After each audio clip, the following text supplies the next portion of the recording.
각자의 자리에서 들어오신 여러분들을 환영합니다. 지금은 세계관 전쟁 시대인 것 같아요. 세계관을 잘 세우지 못하면 언제든지 무너질 수 있고 우리의 세계관을 무너뜨리려는 마귀의 공격은 너무나 강력합니다. 그래서 오늘 이번 한 달 동안에 기독교 세계관이라는 주제를 가지고 여러분과 진지하게 좀 같이 고민을 해보기를 원하는데, 오늘 기독교 세계관과 현대 사상이라는 요 책 아시죠? 누구든 읽지 않으셨어도 오늘 제가 강의를 할 때 그것으로 그냥 도움을 먼저 삼으신 다음에 이 책을 읽으시면 도움이 되실 거라는 생각을 가지고 제가 얘기하려고 하고요.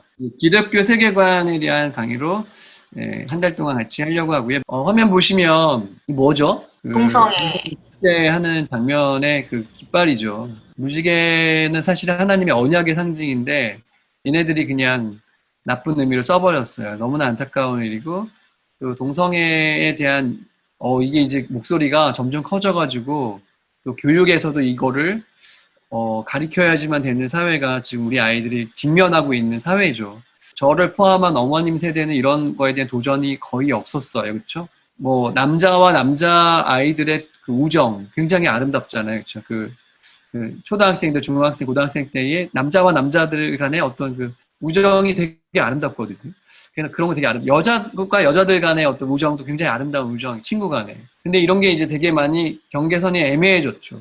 이런 시대를 우리 아이들이 살아야 되기 때문에 어쩌면 학교를 떠나는 사람들이 굉장히 많아지는 거예요. 공교육 안에서 가르쳐야 되니까요. 제가 들은 정보에 의하면 용인시에서 그 학교 밖 친구들을 돕는 센터에서 일하시는 분이 계신데 저희 기관이 찾아왔어요. 근데 놀라운 사실은 뭐냐면 전국에서 학교 밖으로 나가는 인원이 제일 많은 도시가 용인시래요. 한 해에 2,000명씩 아이들이 밖으로 나가고 있대요. 그래서 왜 그럴까 막 연구하는데 놀라운 얘기를 하더라고요. 전국에서 용인시 수지구 또 성남시 분당구에 사는 엄마들의 학력을 조사했는데 전국에서 1, 2위가 계속 바뀌면서 그렇대요. 그러니까 엄마들이 굉장히 의식이 깨어있기 때문에 이거 판단을 잘하고 또 여기 대안학교가 많고 대안학교들이 굉장히 여기서 어쨌든 명성을 떨치고 있는 이유가 아마 그런 지역적인 것도 굉장히 작용을 하고 있는 것 같아요. 그래서 이런 컨셉에서 우리의 아이들을 기독교 세계관으로 키우는 데 있어서 다른 세계관을 갖게 해주는 것은 굉장히 엄마들의 중요한 몫이다. 그러니까 내가 먼저 알고 있어야 가르치니까 이런 거 동성애를 왜 반대해야 되는가, 이 아이들이 뭘 얘기하는가 정도에 대해서 바르게 얘기해 줄 책임이 우리에게 있습니다. 이거 뭐죠, 여러분? 여성. 맞아요. 페미니즘. 예, 페미니즘이라고 아시죠? 옛날에는 억압된 구조에서 남자들이 막 권력을 휘두르고 할 때 페미니즘은 약간 여성의 권리, 또 동등함 뭐 이런 걸 강조하기 위해서 강조가 되었는데 최근에 페미니즘 운동까지 가버리면 이게 이제 약간 굉장히 무서워지고요. 굉장히 여성의 권리를 강조하다 못해 남성의 권리조차도 보호되지 않는 상황이 발생할 수가 있어요. 뭐 예를 들어 기독교 세계관으로 지어진 이화여대 같은 데는 기독교 정신을 지어줬는데도 불구하고 이화여대에 들어가신 분들이 이런 교육을 받을 수밖에 없는 또 그런 정신이 막 흐르고 있는 데에서 아이들이 공부를 해야 되는 이런 일들이 비일비재하고 인류대학들이 거의 다 이런 식으로 가죠. 페미니즘도 대단한 도전이고 세계관 속에서 페미니즘도 같이 생각해 보셔야 될 게 아마 소위 말해서 맘카페 같은데 여러분들이 가입돼 계시면 아실 거예요. 맘카페 위력이 너무나 대단해서 어떤 지역의 어떤 뭐 가게 상점을 문 닫아 버릴 수도 있고 한 사람을 죽일 수도 있어요. 정말로 심리적으로. 그러니까 여러분 이런 것들이 당연하다 여기지 마시고 기독교적인가 판단도 할 수 있어야 된다고 생각이 듭니다. 자, 이 사진 뭐죠? 9.11. 네, 9.11 테러. 이거 할 때 보셨나요? 텔레비전에서? 이 사건 있을 때? 네, 네. 봤어요. 적지 않게 놀라셨죠? 네, 아유, 영화 놀랐죠. 속에나 있는 일이 그냥 우리 눈앞에서 벌어지는 걸 보면서 우리가 그때 패러다임이 바뀐 거예요. 세계 초강대국인 미국을 그 이슬람 세력의 그 몇 명의 사람들, 극단주의적인 이슬람 사람들이 와, 이거 한 나라를 대적할 수 있는 시대가 되었구나가 이제 우리 마음속에 자리 잡았어요. 그래서 되게 무서운 테러리즘에 대한 굉장히 공포가 작용하게 되었습니다. 이게 뭡니까? 세계관 속에서 그 이슬람 세계관을 갖고 있는 사람들은요, 그 알라를 위해서 순교하면 무조건 천국에 간다는 법이 있대요. 그러니까 그 사람들은 알라를 위해서 이 반대되는 세력을 이렇게 위해서 자기가 죽을 수도 있는 거예요. 폭탄 테러. 이런 일이 일어납니다. 그리고 오른쪽에 있는 사진은 뭐냐면 이 극단적인 이슬람 세력들이 성탄절을 맞이해서 기독교인들을 참수하는 장면을 그 동영상으로 찍어서 막 유튜브에 올려버리는 시대가 되어버렸습니다. 네, 이 종교 간의 대립도 다 세계관 속에서의 전쟁이죠. 그래서 지금도 여전히 그 냉전주의는 끝났지만 이 종교 간의 갈등은 끝없이 일어나고 있고, 또 기독교 세계관과 이슬람 세계관이 또 부딪히는 부분들도 우리가 계속 보아오고 있습니다. 이게 다 세계관 때문에 일어나고 있는 일들이에요. 이 사진은 뭘까요? 이게 뭐냐면 일부 다처제를 말하는 거예요. 네, 그래서 이제 시대가 뭐 남자 결혼하고 여자 결혼하고 이렇게 가족의 개념 패밀리가 이제 아빠 2명에 엄마 1명 뭐 이렇게 해도 될 수 있고 이렇게 되게 혼탁해지는데 앞으로 어떻게 가냐면 이제 일부 다처제도 그럴 수 있지 뭐로 가는 거예요. 이슬람 세계관 속에서는 4명의 여자까지가 법적으로 가능한 부인이라고 하더라고요. 그래서 이슬람은 굉장히 아이를 많이 낳잖아요. 그래서 지금 전 세계에서 제일 빨리 성장하는 종교가 이슬람이죠. 그래서 우리가 알게 모르게 굉장히 많은 도전을 받고 있어요. 자, 이것이 뭐죠? 낙태 반대 운동? 여기 이 사람들은 뭐냐? 여성단체에서 나온 사람들인데 낙태죄 완전 폐지예요. 뭐예요? 낙태가 죄가 아니라고 생각하는 사람들인 거죠. 여성의 인권이라고 생각하는 것입니다. 최근에 여러분 우리나라 법에 발의가 되는 거 아시죠? 이제는 법적으로도 낙태가 죄라고 말할 수 없는 시대가 되었어요. 그러니까 이제 이전에는 낙태가 죄였고 뭐 암암리에 낙태를 많이 했지만 근데 아세요? 우리나라가 낙태 1위인 거 아세요? 전 세계에서. 근데 출산율 세계 최하위인 것도 아시죠? 이것을 굉장한 큰 도전이 우리에게 되고 있어요. 근데 사실은 낙태죄는 성경적으로는 완전 죄죠. 근데 이거를 여자들의 인권을 포장해가지고 생명을 죽일 수 있는 법을 지금 만들어 놓았습니다. 뭐 차별금지법 마찬가지죠. 지금 되게 굉장히 우리는 세계관 혼돈 속에서 이것 어떤 체계와 싸워야 되는 시대를 우리가 이미 살고 있습니다. 그래서 우리 아이들에게 어떻게 말할 것이냐, 왜 죄라고 말할 것이냐 이런 거에 대해서 우리가 준비가 되어 있어야 됩니다. 이건 뭐죠? 김일성. 네, 김일성 이 동상 앞에서 사람들이 이제 이 사람을 거의 신으로 생각한단 말이에요. 그러니까 여러분 북한에서 잘 사상교육 받은 사람들은 왜 영화 같은 거 보면은 막 죽음을 각오하고 와가지고 막 남한에서 막 테러하고 하잖아요. 그게 뭐냐면 사람들이 사상적으로 그렇게 무장됐기 때문에 김정일, 김정은을 신으로 생각하는 것입니다. 그래서 이 세계관이 굉장히 무섭죠. 어렸을 때부터 타와서에서 뭘 먹을 때 이것이 김일성, 김정은, 김정일이 좋다 이렇게 이제 얘기하니까 신이 되는 겁니다, 인간이. 그러니까 그렇게 어렸을 때부터 배운 사람들이 그렇게 살 수밖에 없는 게 당연한 거예요. 교육이 굉장히 중요한 거예요, 어렸을 때 교육이요. 이거는 그거는 어떤 사상이라기보다는 어떤 취향일 수도 있는데, 이거 채식주의자 쳐보니까 이런 이미지가 나오더라고요. 채식주의자는 나쁜 건 아닌데, 채식만 하시는 분들도 계시죠? 뭐 여러 의미로 환경과 뭘 생각하는 분도 계시고, 육식동물에 대한 인권 뭐 이런 것도 있고 뭐 그런데, 세계관 혼돈 속에 살고 있다는 것을 여러분에게 미리 말씀드리려고 이런 거 몇 가지 보여드렸어요. 요즘에 강아지 키우시는 분들 많은데, 강아지 키우다가 걔가 죽으면 천국에서 만날 수 있을까요? 만나고 싶죠. 왜냐하면 너무 가족 같으니까. 근데 어떻게 생각해 보면 우리는 우리 집 강아지보다 옆집 아이보다 우리 집 강아지 더 좋아할 수도 있어요. 우리 가족보다 우리 강아지 더 좋아할 수 있어요.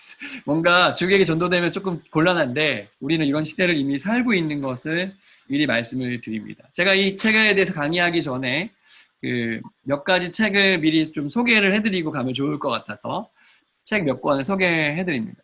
여러분들이 세계관에 대해서 공부를 하실 때 먼저 이 책을 읽으시기를 강조드리면서 몇 개 소개해드려요. 창조, 타락, 구속이란 책이에요. 목차를 보시면 세계관이란 무엇인가, 또 창조, 타락, 구속.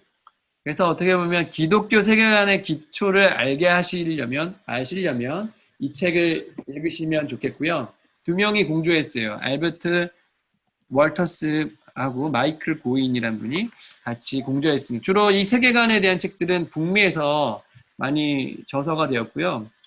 또 캐나다의 밴쿠버 쪽에 가면 기독교 세계관 대학도 있어요. 대학원도 있어요. 그래서 그쪽에서 지어진 책 중에 창조, 타락, 구속 이 책 필독서로 보시고요. 그 다음에 세계관은 이야기다라는 책이 있습니다. 이것도 아까 그 말씀드렸던 마이클 고인과 크레이그 바르톨로뮤 이 두 사람이 쓰신 책인데 복차를 보시면 복음, 이야기, 세계관 그리고 교회의 사명. 세계관이 무엇인가? 창조와 죄, 회복, 모더니즘의 뿌리, 모더니즘의 성장해서 이 모더니즘 안에는 포스트 모더니즘도 들어가요. 그래서 포스트 모더니즘을 이해하시고 앞으로 어떤 일이 일어날 것인가를 미리 말하고 있는 책인데 굉장히 잘 쓴 책인 것 같아요. 이 책도 여러분이 필독서로 같이 읽으시면서 가면 좋겠고 또 뭐 이것은 빼놓을 수 없는 기독교 세계관 속에서 이분을 빼놓고 얘기할 수는 없어요. 프란시스 셰퍼가 쓴 그러면 우리는 어떻게 살 것인가. 이분이 쓴 전집을 다 읽으시면은 다 정리가 되는데 너무 방대한데요. 그 중에 일부가 이 책인 거죠. 기독교 세계관을 강의할 때 제가 주로 기독교 세계관과 요 현대사상을 먼저 얘기하고 싶고요. 그 다음에는 이제 그러면 우리는 어떻게 살 것인가. 이 책을 읽으시면 조금 약간 조화롭게 읽으실 수가 있는데 이분은 이제 시대별로 어떻게 그 세계관이 변해왔는지를 약간 그 예술의 영역과 연결시켜서 좀 재미있게 쓰려고 하셨던 책이에요. 그래서 어렵지 않고 책에 그림도 있고 그래서 같이 읽으시기 어렵지 않고요. 여러분이 많이 읽으시는 책 중에서 그 DCT와에서 나온 책 중에 충돌하는 세계관 이런 책이 있어요. 그래서 데이빗 루에벨이라는 분이 쓰신 책인데 이 책은 굉장히 좋은 책인 것 같아요. 왜냐하면 약간 정리를 잘 해놨어요. 그래서 기독교 세계관으로 봤을 때 충돌하는 여러 세계관들이 있는데 이슬람을 얘기했고요. 그다음에 세속적 인본주의, 약간 인문주의라고도 하는데 세속적 인본주의, 그다음에 마르크스 레닌주의, 그다음에 뉴에이지, 그다음에 포스트 모던주의. 그러니까 지금 우리가 주로 다루어야 될 중요한 세계관 몇 가지를 이렇게 신학의 범주에서, 철학의 범주에서, 윤리학의 범주에서 약간의 그 학문의 체계 속에서 이렇게 비교한 거예요. 그러니까 읽으면 되게 논리적인 걸 좋아하시는 분들은 체계적으로 이해가 되시는데 이제 그 책에 보면 이렇게 정리가 지금 핸드폰으로 보신 분들은 조금 글씨가 작아서 그런데 나중에 PDF 공유할게요 제가요. 이제 제가 사진으로 찍어봤는데 기독교 안에서의 신학은, 철학은, 윤리학은, 생물학은, 심리학은 이러면서 좀 이렇게 표를 잘 해놨어요. 그래서 전체를 읽으시면서 정리한 걸 같이 보시면 이래서 이렇구나 이렇게 이해를 하실 수가 있고 잘 보시면 이슬람하고 기독교는 굉장히 비슷해요. 맞아. 여러 가지 카테고리가 비슷하기 때문에 약간 이슬람의 매력을 느끼시는 분들도 굉장히 계세요. 알게 되면요. 왜냐면 거기 안에도 되게 체계적인 게 우리랑 비슷하게 돼 있고 약간 유일신 사상이 있고 이렇기 때문에 그 이슬람이 다 극단적인 건 아니거든요. 그래서 왜 충돌하는가 우리랑 이런 걸 알 수가 있고 나머지 부분도 좀 정리해서 읽으시기에 좋은 책인 것 같아요. 그 다음에 제가 이제 이걸 준비하면서 발견한 책 중에 세계관 그 개념의 역사라는 책, 이 책을 좀 여러분들에게 소개를 해주고 싶은데요. 데이비드 노글이라는 교수님이 쓰신 책인데 달라스 신학교에서 강의를 하시고 계세요. 근데 이분이 이제 학자니까 학생들에게 이제 체계적인 세계관을 소개해 주려다 보니까 이런 식으로 조사해서 넣으신 것 같은데 되게 정리를 잘 해놓으셨어요. 그러니까 보통 세계관 책을 읽어보면은 도대체 무슨 말인지 모르겠다는 생각이 많이 드는데 이분이 되게 정리를 잘 해놓으셔가지고 아마 이 책을 읽으시면 여러 가지 그 철학적, 학제적, 신학적, 철학적 고찰들을 시대별로 또 분야별로 잘 읽으실 수가 있어요. 방대하긴 해요. 또 책값이 좀 비싸요. 근데 한 700페이지에 이르는 책이라 좀 두껍긴 한데요. 43,000원. 예.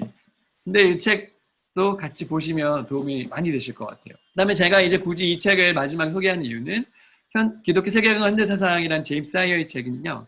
세계관을 정리하면서 여러 책을 쭉 읽어보시면 도움을 받을 수 있는 책이 많은데 이 책을 먼저 읽고 정리하고 가면 굉장히 잘 정리해 놓고 가실 수가 있기 때문에 이 책이 되게 고전이 된 거예요. 잘 써진 책이 된 것입니다. 그래서 여러분이 이 책을 좀 정독하시고 정리해 보시고 하면 굉장히 도움이 되시고 이 책에도 얘기했지만 지금 제가 쭉 설명해 드린 책들의 약점이 뭘까요?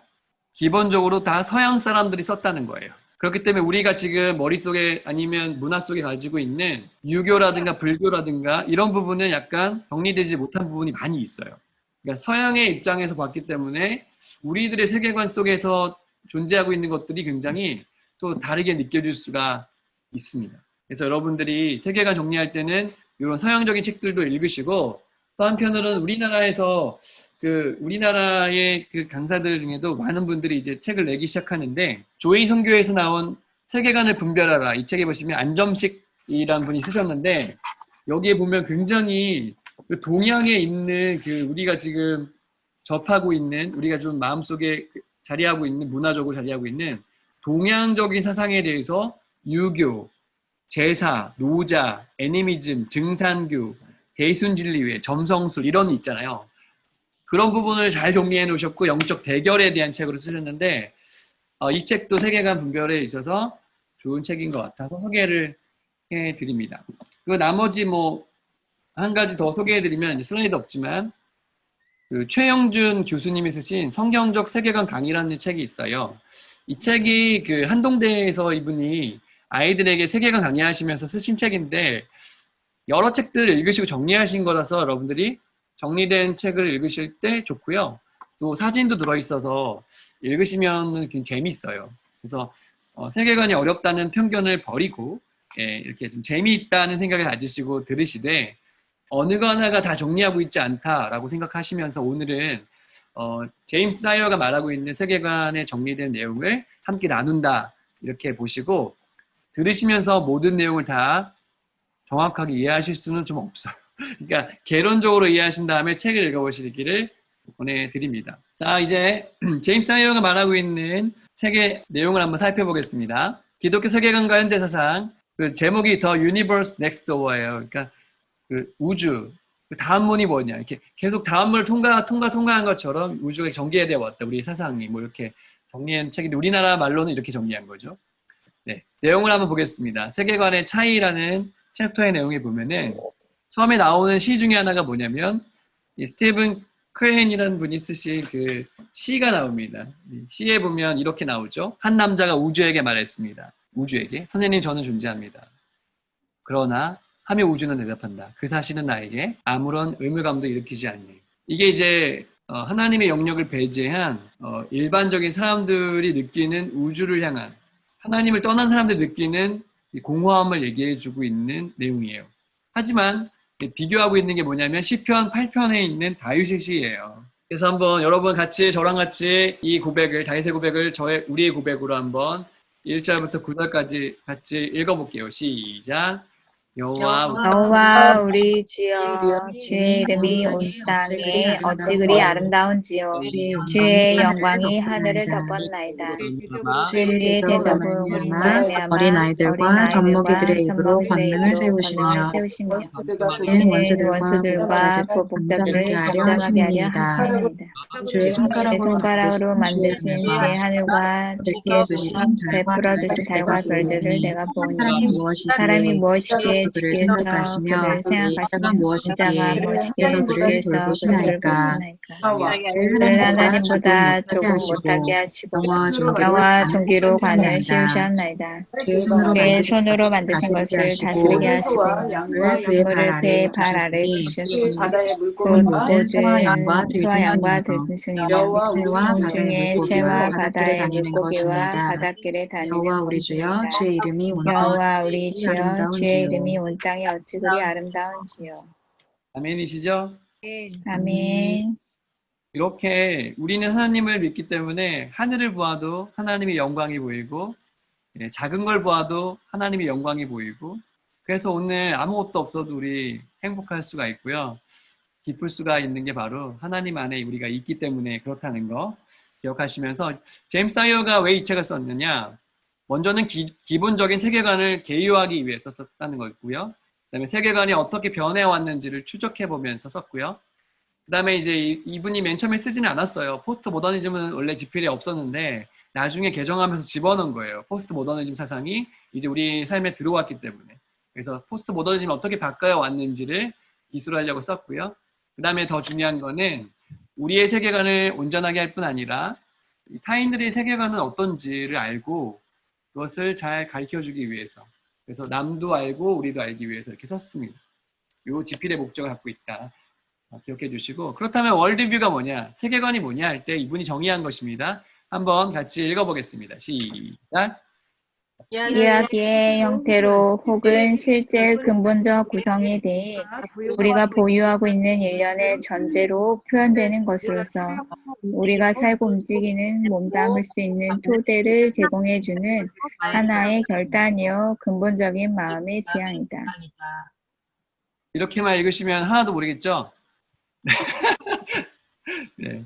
뭔가 이야기일 수도 있지만 또 우리의 마음속에 전제로 남아있는 것일 수 있는데, 우리가 살고 움직이고 몸담을 수 있는 토대를 제공해주는 결단이고 근본적인 마음의 지향인 것입니다.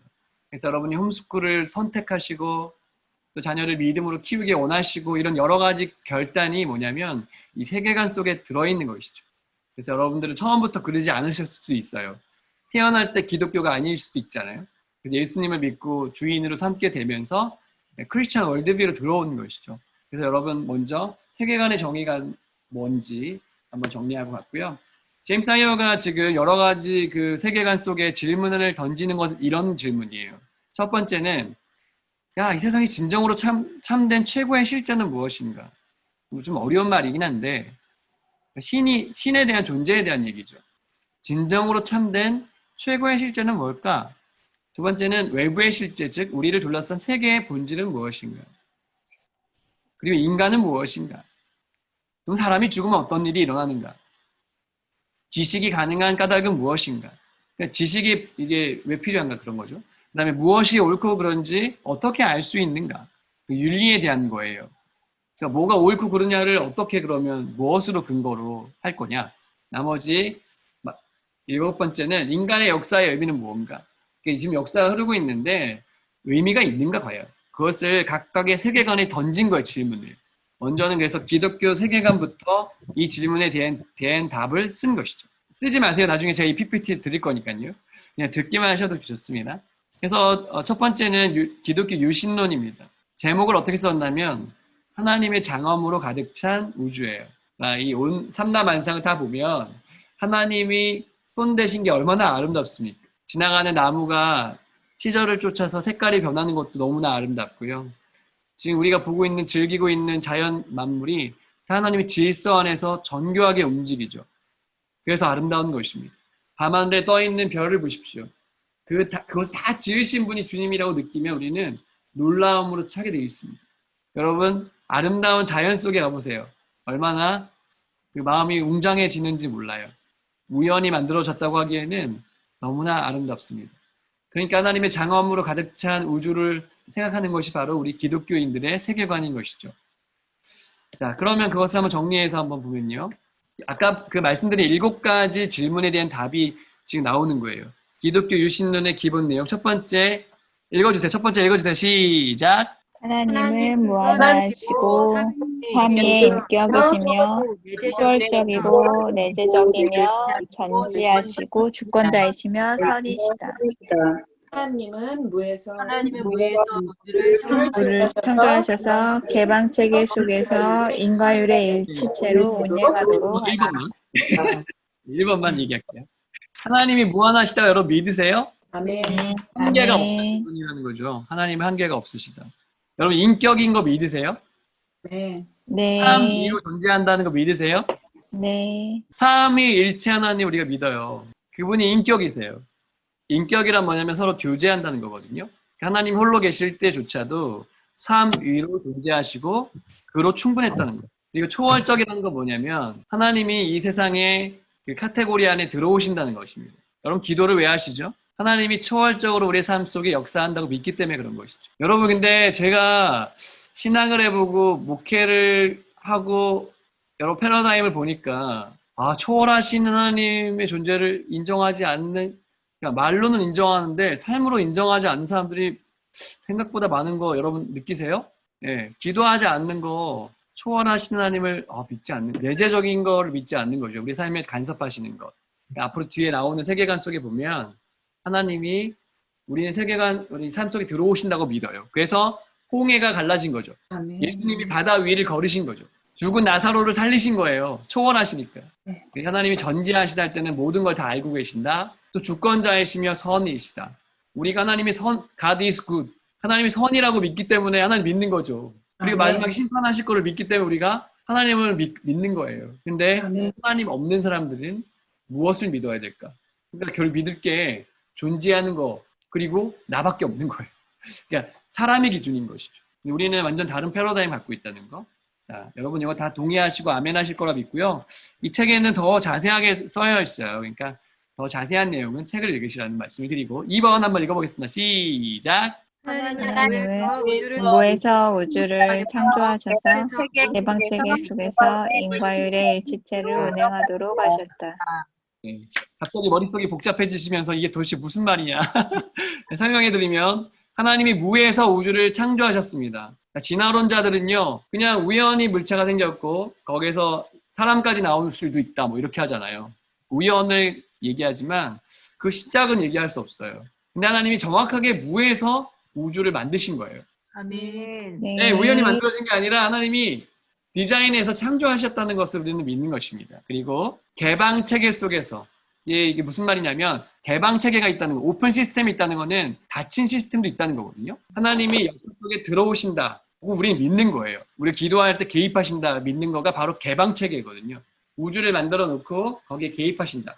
그게 바로 성육신도 거기에 들어가는 것입니다. 일과의 일치체로 운행하도록 할 때 하나님이 만들어 놓은 원인과 결과 속에 어떤 그 하나 통일되어 버린 이 우주 속에 우리로 있게 하셨다 이런 거죠. 그래서 되게 그 자연의 질서가 굉장히 되게 체계적이죠. 그거는 거시 세계를 봐도 그렇고 아주 작은 아주 그 현미경 속에 들어있는 세계를 보아도 그렇습니다. 너무나 정교하죠. 여러분 그 눈 결정 같은 거 보시면 너무나 정교한 모양으로 디자인되어 있잖아요. 눈에는 보이지 않지만 그게 뭡니까? 하나님이 다 그것을 다 만들어 놓으셨다는 것입니다. 세 번째 같이 읽어주세요. 시작. 인간은 하나님의 형상으로 창조되었으므로 인격, 자기 추월성, 지성, 도덕성, 사회성, 창조성 등을 지닌다. 이 중요한 거예요. 인간이 하나님의 형상으로 창조되었어요. 원숭이가 진화돼서 된 게 아니에요. 그러니까 우리는 굉장히 우월한 다른 존재입니다. 그래서 인격을 가졌고요. 자기 초월성, 지성, 도덕성, 사회성, 창조성을 가진 놀라운 하나님의 작품이라는 걸 여러분이 기억하시면 좋겠고요. 네 번째 읽어볼게요. 네 번째 시작. 인간은 주변 세계와 하나님 그분을 알 수 있다. 왜냐하면 하나님이 그렇게 할 수 있는 능력을 인간 안에 심어주셨으며 능동적으로 인간과 교통하시기 때문이다. 네, 인간은 하나님을 알 수 있는 존재로 만들어 주었습니다. 하나님이 그것을 인간의 본성에 집어넣어 주셨어요. 자연 속에도 하나님을 느낄 수 있도록 우리를 만들어 놓으셨어요. 물론 이제 특별 계시로 성경을 주셨지만 이상하다. 이게 우연히 지어질 리가 없는데 이런 생각을 하게 만들어 놓으셨다는 것입니다. 자, 다섯 번째 인간의 특성입니다. 읽어볼게요. 시작. 인간은 선하게 창조되었다. 그러나 타락으로 인해 하나님의 형상은 비록 회복될 수 없을 정도로 완전히 파괴되지는 않았지만 훼손되었다. 한편 그리스도의 사역을 통하여 하나님은 인간을 구속하시고 선을 회복하시는 과정을 시작하셨다. 물론 인간은 이 구속의 사실을 접하고 그 구속을 거부하는 길을 택할 수도 있다. 하나님이 원래 인간을 아름답게 선하게 만드셨는데 죄로 인해서 죄로 인해서 파괴되었죠. 근데 하나님이 그리스도를 통해서 인간을 구속하는 계획을 시작하신 거예요. 그러니까 그게 바로 구속사인 것이죠. 근데 인간이 거부할 수도 있고 그것을 받아들일 수도 있는 책임을 우리에게 주셨다. 로봇을 만들지 않으시고요. 그 다음에 여섯 번째는요. 제가 읽어볼게요. 인간의 죽음은 하나님과 그분의 백성과 함께 누리는 생명의 문이든지 인간의 갈망을 궁극적으로 채워주실 유일하신 분과 영원히 갈라서는 문이든지 둘 중 하나이다. 죽음에 대한 이야기입니다. 생명의 문과 사망의 문이 있는데 인간이 둘 중에 하나를 선택할 수 있는 기회는 죽음 이전밖에 없다는 것입니다. 그래서 우리는 죽기 전에 예수를 믿으라고 하는 거예요. 죽은 다음에 소용이 없어요. 카톨릭은 그렇지 않죠? 카톨릭은 뭐 인간의 그 선행으로 조상들이 또 좋은 데로 갈 수도 있다. 이렇게 말하는 부분이 있잖아요. 연옥 속에 가면 올라갈 수 있다. 뭐 이렇게 하잖아요. 그러니까 선행이 죽음 이후에는 아무런 도움이 되지 않는 거와 여러분이 다 동의하실 것입니다. 우리는 이렇게 믿습니다. 7번째입니다. 같이 읽어볼게요. 시작. 윤리는 초월적이며 거룩한 사랑이라는 하나님의 성품에 근거한다. 유신론을 믿는 우리는 윤리의 기준이 하나님의 성품이에요. 그 인간의 법도 잘 지켜야 되지만 우리의 기준은 더 높아요. 그래서 하나님의 말씀이 하나님의 성품이 우리의 삶의 기준이 됩니다. 그러니까 세상이 법적으로 그게 죄가 아니라고 얘기해도 우리는 죄라고 얘기할 수가 있는 거예요. 하나님의 기준이니까. 네, 윤리에 대한 우리 가치는 그렇고요. 네, 8번째 마지막으로 같이 읽어보겠습니다. 시작. 역사는 직선적이며 인간에 대한 하나님의 계획을 성취시켜가는 의미 있는 사건들의 연속이다. 세상의 역사는 다 하나님의 주권 속에서 의미가 있는 사건들의 연속인 것입니다. 어느 한순간도 그냥 온 게 아니고요. 우리는 모든 순간이 다 의미가 있어요. 여러분이 오늘 그 자리에 앉아서 저랑 같이 줌으로 만난 거, 이것도 하나님의 다 계획 속에 있는 섭리 속의 시간 중에 하나인 거라고 저 믿어요. 또 여러분이 우리 홈스쿨 공동체에 이번 학기에 같이 공존하는 거 다 하나님의 은혜이고 계획인 것이죠. 그리고 우리는 어느 날 이 직선적인 역사가 끝나는 날을 맞이할 것이고 어쩌면 우리는 역사가 마무리되는 마지막 시대를 우리가 함께 공존하고 있는 것이라서 세계관 전쟁이 더욱더 치열하게 우리의 삶 속에 있는 것일 줄 모르겠습니다. 우리가 만약 1600년도 전에만 태어났어도 이런 세계관 전쟁을 하지 않았을 것입니다. 하지만 우리는 가장 치열한 영적 전쟁의 상황에 우리가 지금 있는 것입니다. 그래서 이 직선적인 역사가 끝나가는 그 타임이 언제냐, 엔타임이 언제냐, 그것을 이해하는 것이 우리 아이와 우리의 가정의 삶을 굉장히 되게 정렬시켜주고 거기에 초점을 맞추는 삶이 의미를 갖게 한다는 것을 같이 기억했으면 하고요. 그렇기 때문에 기독교 유신론은 그분이 스스로 존재하는 분, I am that I am who I am, 나는 스스로 존재하고 있어, 난 누구에 의해 존재하지 않아, 이렇게 모세에게 말씀하셨잖아요. 그렇기 때문에 우리는 형이상학적 기초를 그분에게서 가질 수가 있고, 그분은 영원히 높임을 받으셔야 될 가치자로 존재하시기 때문에 그분의 가치에 맞추기 위해서 우리 존재하니까 윤리가 바로 거기서 탄생하고요. 그분이 모든 것을 다 알고 계시는 시간의 처음부터 끝까지를 다 디자인하신 분임을 알기 때문에 우리의 인식론의 모든 기초는 다 그분을 향하게 되어 있습니다. 그래서 과학을 연구하든 음악을 하든 미술을 하든 건축을 하든 다 하나님에게 기준을 맞추는 삶을 우리는 살 수가 있는 것이죠. 아멘이시죠? 네, 이쯤 되면 거의 기절할 수도 있기 때문에 빨리.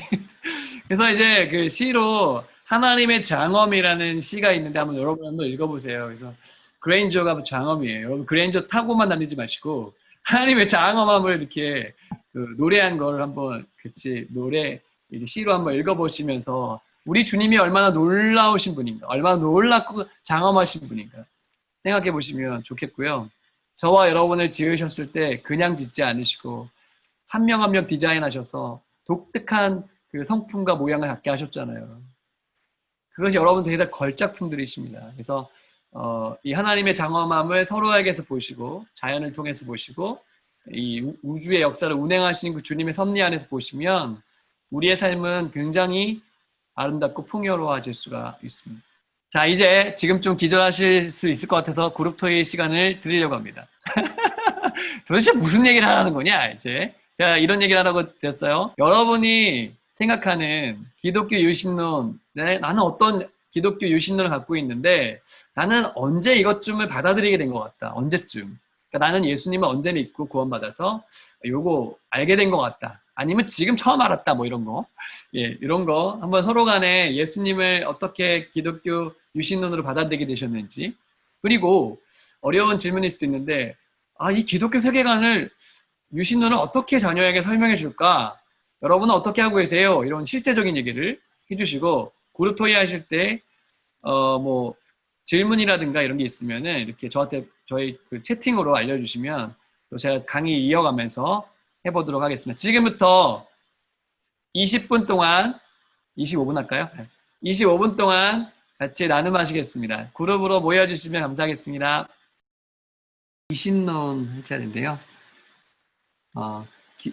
기독교 유신론이 17세기까지는 계속 유효하고 뭐 거기서 조금씩 바뀌는 수준이 있었다면 이제 점점 과학이 발달되고 인간의 이성이 알려지고 또 과학을 중요하게 여기다 보니까 이런 생각들이 계속 변하고 있는데 그 출발점이 바로 이신론인데 제목이 뭐냐면 시계와 같은 우주예요. 그러니까 하나님이 세상을 만들어 놓으실 때 시계처럼 정교하게 만들어 놓으신 것까지는 인정하고 그 다음에 알아서 굴러가게끔 만들어 놓으셨다. 이렇게 생각하는 게 이신론이거든요. 그래서 이신론의 출발은 뭐냐면 하나님에 의해서 우주가 창조됐다라고 믿어요. 합리적이고 질서 정연하며 연구할 때 연구의 대상이 되는 우주를 하나님이 디자인하셨다까지 믿어요. 그리고 우주는 질서 정연한 거대한 기계와 같아서 완벽하게 맞물리는 거대한 시계와 같다. 하나님은 시계를 만들어 놓으신 분이다까지는 동의합니다. 그러면서 이제 과학이 성공을 거두게 되고 발달하게 되면서 인간의 삶도 엄청나게 많이 바뀌기 시작했죠. 근데 이 신론은 뭐냐면 성경이라든가 성육신 이런 거에 대한 계시, 특별 계시라고 하는데 이것을 부인한다는 것입니다. 그런 거를 모르고 하나님을 오직 인간의 이성으로만 알 수 있다. 그러니까 자연을 통해서만 알 수 있는 분으로 국한시켜 버려요. 그러니까 하나님 존재는 인정하지만 특별 계시는 부인하는 정도의 수준에서 이 신론이 출발하고 있다는 거. 그래서 이 신론의 기본 내용들을 정리해 놓은 걸 보시면 제1원인인 초월적 하나님이 우주를 창조하셨으나 스스로 돌아가도록 두셨다는 거예요. 그러니까 내재하지도 않으시고 하나님 우리가 인격적인 교감도 없으시고 인간 사회의 주관자도 아니시고 섭리자도 아니시다. 이런 생각을 갖게 시작한 겁니다. 그 다음에 하나님이 창조하신 우주는 이 폐쇄 세계 체계 안에서 아까는 오픈 체계라고 했죠 제가요. 근데 이 사람들은 폐쇄 체계 안에서 하나님이 못 들어온다는 거예요. 인과율의 일치체로 창조했기 때문에 결정론적인 성격을 지니고 있다. 그러니까 뭔가 이미 결정 다 되어 있다는 뜻입니다. 따라서 어떠한 기적도 일어날 수 없다라고 믿는 게 바로 이신론이라는 것입니다. 그러니까 여러분 예수님 안 믿는 사람은 기적을 믿지 않아요. 그렇죠? 근데 예수님 믿는 사람들 중에 기적을 믿지 않는 사람들도 있어요. 정말 놀라운 신학자들이 많은데 그래서 성경에 나오는 기적을 빼고 읽는 사람들도 있습니다. 그게 바로 이신론의 어떤 세계관 속에 있기 때문에 그런 것이고 세 번째, 이신론을 믿는 사람들은 인간은 비록 인격체이지만 하지만 우주라는 기계의 한 부품에 가깝다. 이렇게. 어떤 부속품으로 인간의 어떤 실존을 낮춰버리죠. 그리고 우주, 즉 이 세상은 타락했거나 비정상적인 상태가 아니라 정상적이다. 우주는. 그리고 인간은 우주를 알 수 있고 우주를 연감으로써 하나님이 어떠한 분인지도 알 수 있다. 이렇게 인간이 이성으로 하나님을 알 수 있다는 것에 많이 초점을 두는 게 바로 이 신론이고요. 윤리론은 어떤가 하면 윤리는 일반 계시에 국한한다. 우주는 정상이기 때문에 무엇이 옳은가를 보여주고 있다. 존재하는 것이 모두 옳기 때문에 세상에 악이라는 것은 없고 그렇기 때문에 윤리는 사라져 버리게 된다. 이렇게 이제 하나님 만드신 이 자연이 완벽하다 이렇게 인정하고 있어요. 그리고 창조 시의 역사의 과정이 정해져 있기 때문에 역사는 직선적이다. 여기까지는 역사관은 동일하게 직선적인 것으로 이해하시면 돼요. 이 정도로 이 신론은 약간 점핑하기 위한 자연주의로 가기 직전에 거치는 다리처럼 연결고리처럼 잠깐 존재했던 게 바로 이 신론이고요. 그 다음에 이어지는 게 바로 자연주의인데 그 왼쪽의 그림에 보시면 뭐가 있죠? 다인의 진화론을 상징하는 그림이 있어요. 그래서 인간이 원래 원숭이였는데 이렇게까지 발전해 오고 있다. 뭔가 변하고 있다. 진화론 사상도 자연주의에 들어있고 옆에 있는 마르크스 사진인데요. 이 마르크스 주의도 자연주의의 산물입니다. 그래서 인간의 삶에 굉장히 지대한 영향을 미친 게 바로 자연주의이고 이 저자는 자연주의조차도 지금까지 우리 삶에 지대한 영향을 미치고 있다 현재까지도 이렇게 이제 얘기하고 있는 거예요. 자연주의 하면 되게 여러분이 그냥 인터넷에 구글링으로 뭐 자연주의 이런 거 치시면 주로 뭐 자연주의 분만법 뭐 자연주의의 삶 이러면서 되게 어떤 좋은 것만 나와요. 그러니까 자연주의란 말만 들으면 좋은 거 아닌가요? 이럴 수 있는데 이걸 세계관적인 측면에서 볼 때는 자연주의는 완전 유신론하고 반대쪽에 있는 것입니다. 그래서 똑같이 환경을 강조하는 사람들도 자연주의 체계 속에서 환경을 강조하다 보면 하나님의 그 어떤 기준 안에서 얘기하는 게 아니라 인간의 실존 안에서 얘기하게 되고요. 하나님의 유신론 유신론 쪽 그 기독교 세계관을 갖고 있는 분들이 자연을 중요하게 여긴다 할 때는 인간이 어떤 자연을 다스리는 어떤 주체로서의 책임을 얘기할 때 뉘앙스이기 때문에 완전히 다른 차원에서 이야기가 전개됩니다. 자연주의는 어떤가 한번 볼까요? 네, 자연주의 출발을 보시면 이신론은 금방 지나갔고요. 자연주의로 이어졌다 바로. 그리고 이신론보다 더욱 하나님의 그 존재가 자연주의에서는 삭감되었습니다. 그러니까 존재 자체가 없어요. 하나님 존재를 인정하지 않는 거죠.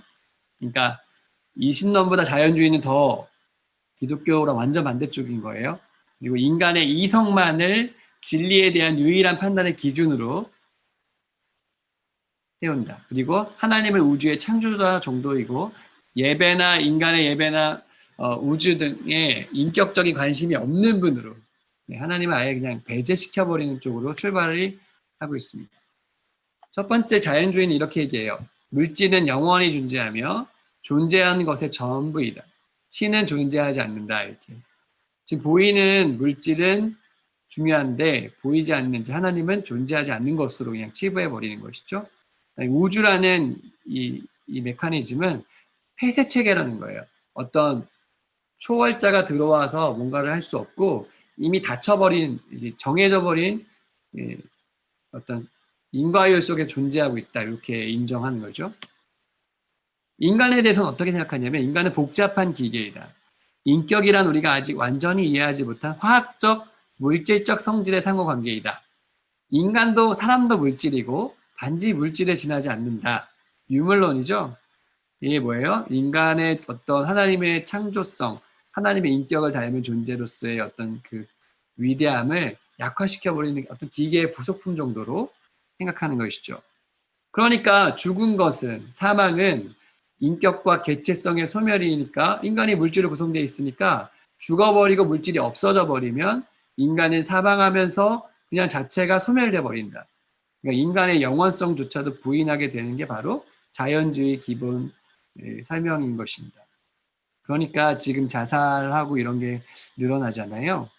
그것이 바로 인간이 죽으면 끝이지 뭐 이렇게 이제 이 땅의 고통을 다 잊어버리고 죽어버리면 끝이지 뭐 이렇게 생각하는 이 세계관 속에서 나오는 결정인 거예요. 우리는 근데 죽음 이후에 세계가 있고 거기에 책임져야 되는 우리 존재라는 걸 알기 때문에 완전히 다른 삶을 살 수밖에 없죠. 자연주의에서의 역사는요.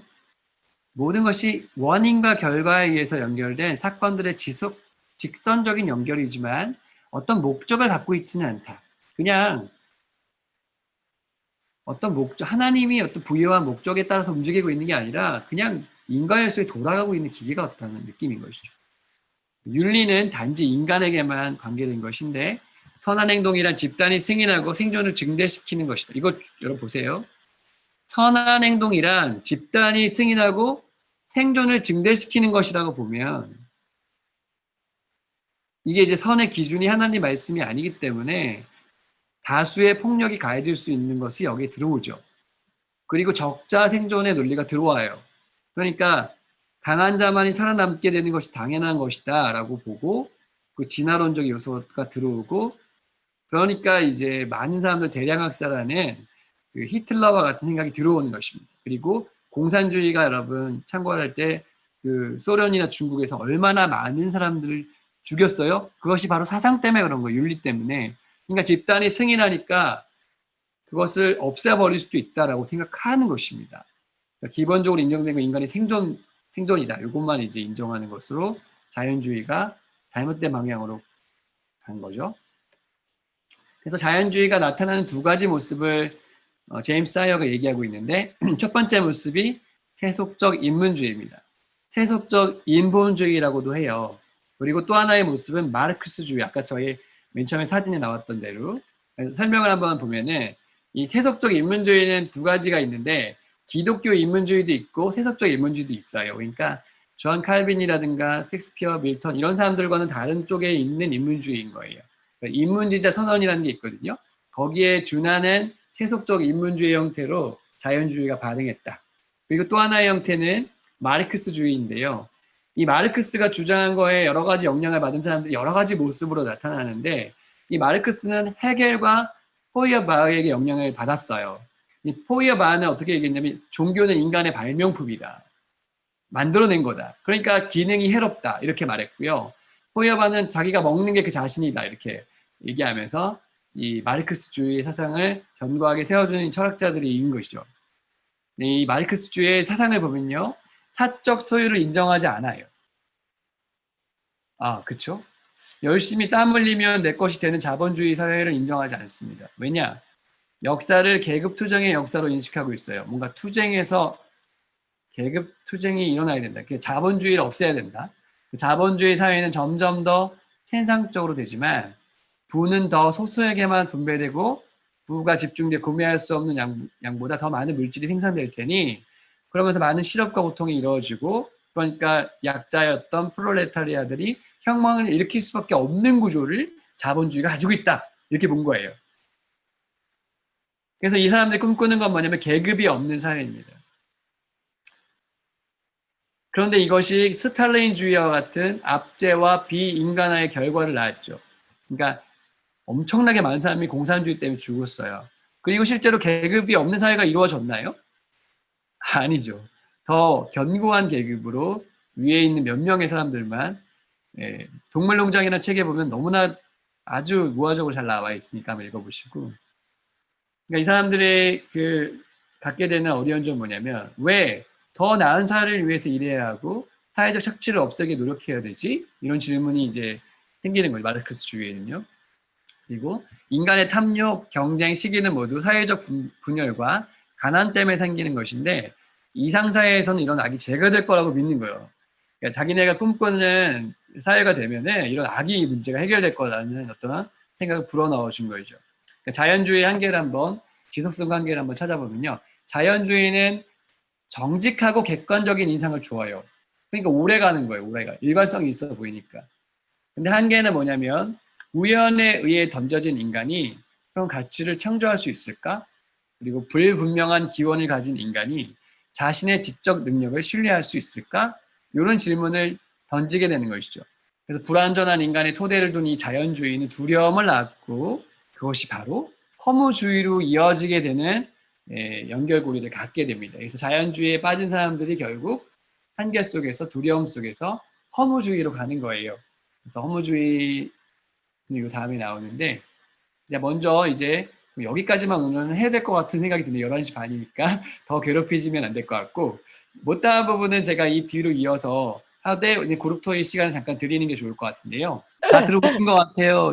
너무 어려운 주제이긴 한데 꼭 한번 같이 나누고 싶었던 세계관이고요. 다음 주는 아까도 말씀드렸지만 못 들으신 분들 계셔서 우리 지구촌교회 담임 목사님 사모님이신 한수진 사모님께서 기독교 세계관 주제로 특별히 포스트 모더니즘 시대에 어떻게 자녀들을 영적으로 양육할 것인가 이 부분을 오늘처럼 저처럼 재미없게 안 하고요.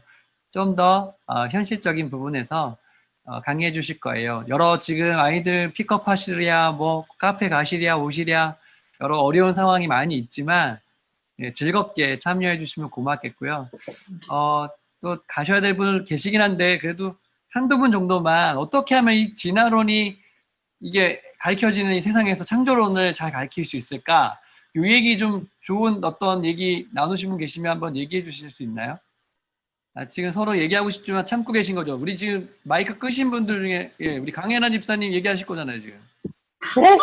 그러니까. 네, 감사합니다.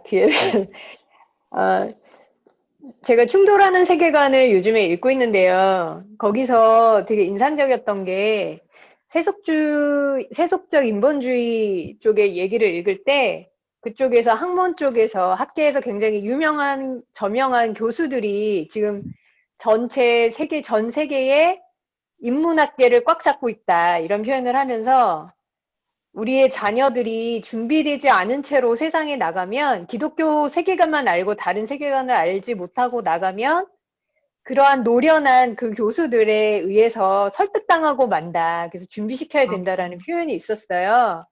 그러면서 그 교수들의 입장에서 말한 인용 부분을 보니까 그분들은 이 어렸을 때부터 부모에 의해서 강요당하고 세뇌당한 그 세계관에 빠져있는 이 기독교 청년들을 만났을 때 자기는 최선을 다해서 그게 틀리다는 것들을 설득시키기 위해서 수업을 하고 강의를 하고 나와 같은 사람을 만난 것이 너희에겐 정말 행운이다라는, 그리고 자기 스스로도 그렇게 너희는 정말 행운이다라는 그 생각을 가지고 수업에 임한다라는 그런 표현이 있어서 정말 깜짝 놀랐거든요. 그래서 뭐 특별히 뭐 어떤 대책이랑 뭐 어떤 방법으로 해야 된다 이런 거는 모르겠지만 지금 우리가 늘 이게 옳다라고 가르치는 것과 아울러서 세상에서는 이러이러한 것들도 있다라는 걸, 깊이는 아니더라도 지금 우리가 세계관 공부하는 것처럼 이거를 아이들하고 충분히 좀 알게 해주는 이런 것이 있다라는 것을 인식하게 해주는 과정이 필요하구나라는 거를 좀 깨닫게 된 것 같습니다. 와, 정말 필요한 말씀이신 것 같아요. 그렇죠? 더 나누고 싶은 얘기가 너무 많은데 지금 다들 바쁘신 것 같아가지고 얘기는 못 하겠고요. 한 번만 더 하면 어떨까요? 나 지금 꼭 얘기하고 싶다. 이거 꼭 얘기해야 된다. 저는 제가 얘기를 해도 되는지 모르겠는데 네네, 하세요. 예. 저는 우리 크리스찬 중에도 훌륭한 과학자나 또 지식을 가지고 계신 분들 있잖아요. 그래서 재민이랑 그런 분들의 강의도 듣고 이야기를 같이 나누는데 그 과학자이신 분들은 지금 아까 강예란 집사님 말씀하신 것처럼 치열한 그런 교수님들 사이에서 연구를 하고 그렇지만 그 안에 신앙을 이렇게 지켜오신 분들이잖아요. 그분들의 시각을 같이 이렇게 나누는 게 좀 좋았던 것 같아요. 중심을. 그러니까 기독교인이라고 해서 꼭 과학이 성경과 적대시 되는 게 아니라 그렇죠. 성경은 과학적인 책은 아니거든요. 과학을 알려주는 책은 아니에요. 그래서 창세기를 과학으로 보면은 저는 안 된다고 생각하거든요. 이거는 하나님께서 인간을 만드신 목적과 또 인간을 구원하기 위한 계획과 이런 것들을 알려주는 책이고 우리가 또 하나님을 어떻게 사랑할 수 있는지를 보여주는 책이지 과학책으로 봐서는 안 되기 때문에 그분들은 그 과학과 성경을 충돌하는 걸로 보는 게 아니라 하나님을 통해서 이제 과학을 통해서 하나님이 얼마나 정교하게 이 세상을 만들었고 과학적이신 분이신지를 오히려 반증하는 그런 것들로 이렇게 접근을 하셔서 가시는 것 같아요. 그래서 저도 성경과 과학을 자꾸 충돌하는 관점으로 많이 예전엔 봤었다가 과학을 좋아하는 재민이 때문에 그런 관점이 좀 많이 바뀌었거든요. 그래서 이거를 함께 가져갈 수 있는 그런 방법도 찾고 또 그런 신실한 신앙을 가지신 과학자들의 책을 같이 읽고 하는 거가 도움이 될 것 같아요. 너무 좋은 말씀 해주셨어요. 네, 김인현 집사님 무슨 일이 있나요, 거기? 누가 옆에 계신 것 같은데? 같은 교인이신 건가? 우리 축구장이구나. 축구장이구나. 네. 네, 오늘 이런 짧은 시간에 다 나눌 수는 없지만 좋은 말씀 해주셨고요. 내년에 저희가 이제 1-1로 가면서 창조로 들어가거든요. 그래서 그런 어떤 창조론에 대한 이야기 진지하게 나눌 수 있는 과학자도 같이 모셔서 강의도 진지하게 들어보고 또 우리 아이들에게도 잘 가르칠 수 있고 그럼 너무 좋을 것 같고 오늘 너무 어려운 주제였지만 같이 잘 따라와 주셔서 감사하다는 말씀을 드리고요. 우리 너무 수고해 주신 서로에게 격려와 사랑의 박수와 함성을 한번 같이 해드리겠습니다. 수고하셨습니다. 이거 들으신 거예요? 네. 네. 박수. 박수. 네. 점심 맛있게 드시고요. 다음 주에 꼭 오셔야 돼요. 저 때문에 안 오시면 안 되고요. 다 오시고. 네. 아이들 행복한 시간 스크린 되시길 축복합니다. 나가시면 되겠습니다. 축복합니다. 감사합니다. 수고하셨습니다. 감사합니다. 감사합니다. 감사합니다.